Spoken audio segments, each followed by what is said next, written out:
First question है, Eravikulam national park के बारे में 3 स्टेटमेंट दी हुई हैं, आपको करेक्ट स्टेटमेंट बतानी है कौन सी है। पहली स्टेटमेंट बोल रही है जो इराविकुलम नेशनल पार्क है वो वेस्टर्न घाट में लोकेटेड है, तमिलनाडु में। जो अनामुडी है, इसका नाम है अनाईमुडी, वैसे आई और लगा लो। अनाईमुडी क्या है, हाईएस्ट पीक है, मतलब सबसे ऊंची चोटी है साउथ इंडिया में, जो कि इस पार्क में, नेशनल पार्क में लोकेटेड है। नेक्स्ट स्टेटमेंट बोल रही है जो इसका टेरेन है, हाई एल्टीट्यूड टेरेन है, यानी कि ऊंचाई पर स्थित है ये इराविकुलम नेशनल पार्क। और इसका जो ग्रास लैंड है, यहां पे देखो 16 ग्रास लैंड पाया जाता है, 16 नाम से। आपको बताना है कौन सा स्टेटमेंट करेक्ट है, पहला, दूसरा, दूसरा तीसरा, one only, all of the above. देखो भाई साहब, पहला गलत है, क्योंकि इराविकुलम नेशनल पार्क वेस्टर्न घाट में तो है लेकिन तमिलनाडु में नहीं है। ये कहां पे आता है, इदुक्की डिस्ट्रिक्ट में। और इदुक्की डिस्ट्रिक्ट कहां पे है, ये है केरल में, ये केरल की इदुक्की डिस्ट्रिक्ट में आता है। तो हमारा 1 गलत हो जाएगा, 2 एंड 3 करेक्ट हो जाएगा, तो बी आंसर करेक्ट हो जाएगा। नेक्स्ट आपको बताना है संकलिपि स्क्रिप्ट। देखो अभी इसके कुछ अवशेष मिले हैं, रिमेन्स मिले हैं इसके संकलिपि स्क्रिप्ट के उत्तर प्रदेश में। इसके बारे में स्पेशल लेक्चर में भी मैंने पढ़ाया था आपको, आप देख सकते हो। गुप्ता पीरियड के बारे में हिस्ट्री की प्लेलिस्ट में जाके स्पेशल लेक्चर लिया था 1-2 दिन पहले ही। तो संकलिपि स्क्रिप्ट है जो, उसके बारे में बताना कौन सी स्टेटमेंट करेक्ट है।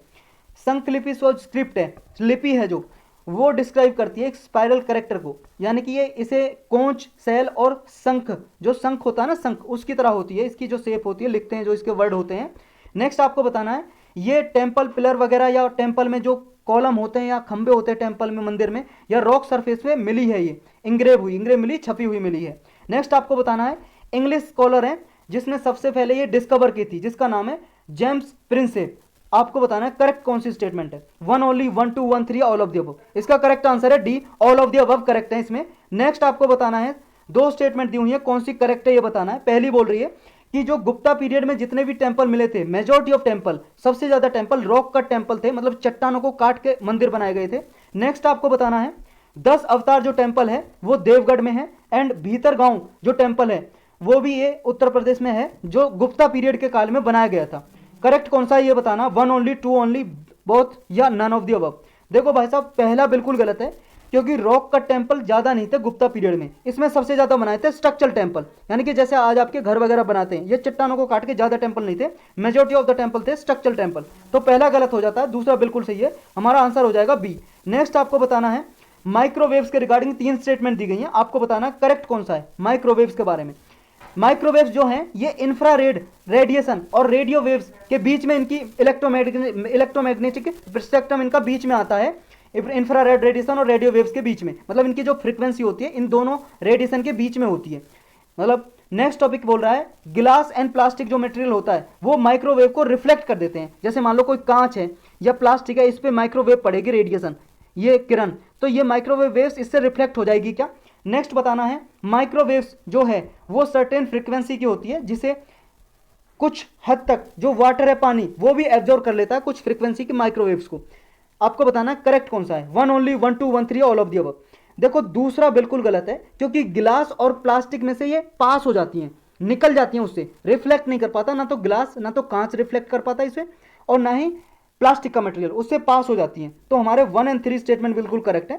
देखो कई सारी रेडिएशन होती हैं, आप नाम याद रख सकते हो ऐसे, ये R M I V U X G, ये 7 हो गई टोटल। इसे मैं तो ऐसे याद रखता हूं, राम इवुक्स जी, राम इवुक्स जी। R से हो गई रेडियो वेव्स, M से हो गई माइक्रोवेव्स, I से हो गई इंफ्रारेड वेव्स, V से हो गई विजिबल वेव्स, और U से हो गई अल्ट्रावायलेट वेव्स, X से हो गई एक्सरे, G से हो गई गामा रेज। जब हम इधर से इधर जाएंगे, मतलब लेफ्ट से राइट, मतलब गामा रेज की सबसे हाईएस्ट फ्रीक्वेंसी होती है, ये बात याद रखना। सबसे ज्यादा एनर्जी किसकी है, गामा रेज की। जिसकी ज्यादा एनर्जी है उसकी फ्रीक्वेंसी भी ज्यादा है, लेकिन उसकी वेवलेंथ कम होती है। वेवलेंथ क्योंकि इनवर्सली प्रोपोर्शनल टू होती है फ्रीक्वेंसी की, आपने साइंस में पढ़ा होगा 10वीं 11वीं में, 10वीं तक भी पढ़ी है, तब भी पढ़ाई होगा ये, तो ऐसे याद रखना है। अब देखो माइक्रोवेव्स के बारे में हमसे कहा था, ये रेडियो वेव्स और इंफ्रारेड के बीच में आती है, तो इनके बीच में है ना M माइक्रोवेव्स, तो इस तरह से इसको याद रख लो बस, राम इवुक्स जी, ये वर्ड याद रख लो, पूरा अच्छे से लिख देता हूं मैं, RMEVUX जी, राम इवुक्स जी। Radio waves, microwaves, infrared waves, visible waves, ultraviolet waves, X-ray waves, gamma rays. Next आपको बताना है consider the following statement regarding pneumonia. Pneumonia के रिगार्डिंग कुछ स्टेटमेंट दी हुई हैं, आपको करेक्ट बताना कौन सी सही स्टेटमेंट है। पहली कह रही है जो निमोनिया बीमारी है ये लंग इन्फेक्शन बीमारी है, हमारे लंग को जो फेफड़े हैं उनको प्रभावित करती है। नेक्स्ट आपको बताना है जो निमोनिया है ये देखो बैक्टीरिया, वायरस और फंगी तीनों से हो सकती है। चिल्ड्रन हैं, जो बच्चे हैं या एल्डरली पीपल हैं जो 65 साल की जिनकी ज़्यादा उम्र है वो ज़्यादा वनरेबल होते हैं इस बीमारी के, मतलब उनको ज़्यादा बीमारी होती है निमोनिया की। बच्चों को या 65 साल से ऊंचे मतलब 65 साल से ज़्यादा उम्र के जो वो हैं बुजुर्ग लोग हैं।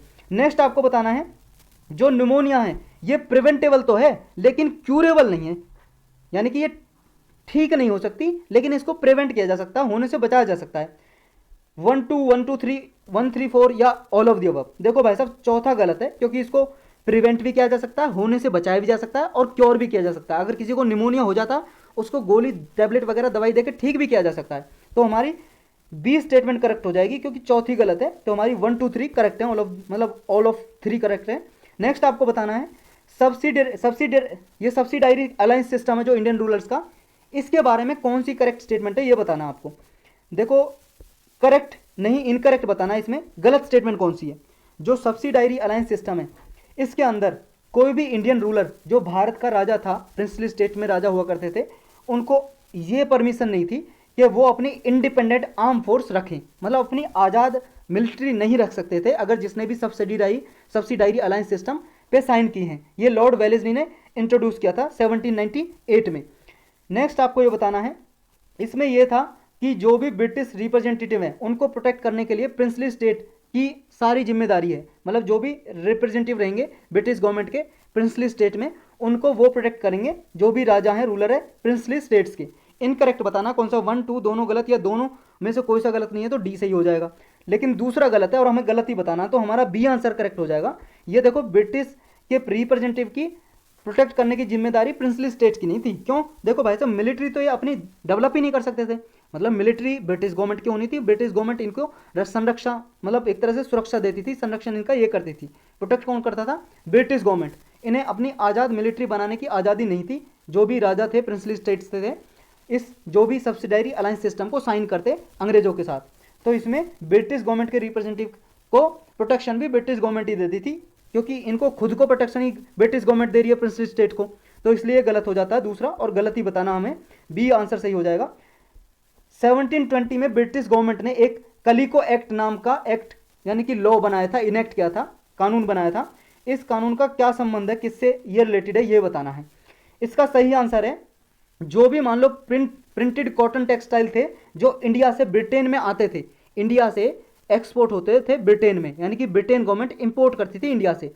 जो भी प्रिंटेड कॉटन टेक्सटाइल मतलब कॉटन के बने हुए कपड़े थे प्रिंटेड, वो इंडियन मतलब इंडिया के थे, और ब्रिटिश जो लोग थे उन्हें ज़्यादा पहनते थे, ज़्यादा डिमांड थी। यानी कि जो ब्रिटिश गवर्नमेंट की जो फैक्ट्री वगैरह थी या ब्रिटिश की जो भी फैक्ट्री कंपनियां थी, उनके जो माल थे, प्रोडक्ट थे, कपड़े थे, उनकी ज़्यादा डिमांड नहीं थी, उनकी डिमांड घटती जा रही थी और इनकी डिमांड बढ़ती जा रही थी। इंडियन जो टेक्सटाइल मार्केट है, तो ब्रिटिश गवर्नमेंट ने इसको बैन लगा दिया, इस पर बैन लगा दिया ये एक्ट पास करके कि हम ब्रिटेन में इंडिया से कोई भी टेक्सटाइल प्रिंटेड कॉटन टेक्सटाइल नहीं खरीदेंगे, इंपोर्ट नहीं करेंगे, ताकि उनकी मार्केट को प्रिजर्व किया जा सके, ब्रिटिश गवर्नमेंट की मार्केट को। तो इसलिए हमारा सी आंसर करेक्ट है, कलिको एक्ट 1720 एक्ट का ये टारगेट था।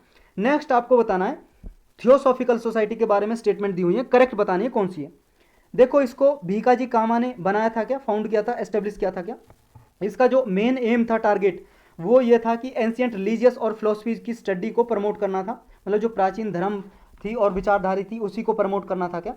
सेंट्रल हिंदू स्कूल था जो, वो चूज किया था इसकी पेरेंट ऑर्गेनाइजेशन की तरह, यानी कि थियोसॉफिकल सोसाइटी की जो पेरेंट ऑर्गेनाइजेशन थी वो सेंट्रल हिंदू स्कूल था क्या बनारस में?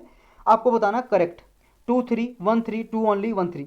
देखो भाई साहब इसमें सी करेक्ट आंसर हो जाएगा, क्योंकि सिर्फ हमारा दूसरा स्टेटमेंट ही सही है, तीसरा गलत है, क्योंकि सेंट्रल हिंदू स्कूल तो एनी बेसेंट ने बनाया था, एस्टेब्लिश किया था, कोई पेरेंट ऑर्गेनाइजेशन नहीं थी थियोसॉफिकल सोसाइटी की। और ये एस्टेब्लिश की थी जो HL एक ऑलकोट था और बालवर्ट स्काई नाम का ऐसा 2 आदमी थे जिन्होंने एस्टेब्लिश किया था इसको, लगभग 1875 में किया था इसको एस्टेब्लिश, और बाद में एनी बेसेंट इसके प्रेसिडेंट बनी थी, इनकी जब मृत्यु हो गई थी फाउंडर की। तो इसको किसने एस्टेब्लिश किया था और किसने आगे चलाया था? एनी बेसेंट ने। और एनी बेसेंट के बारे में आप जानते हो, वही महिला है जो कांग्रेस की पहली वुमन प्रेसिडेंट कौन थी? एनी बेसेंट थी। तो यही था बस इस लेक्चर में।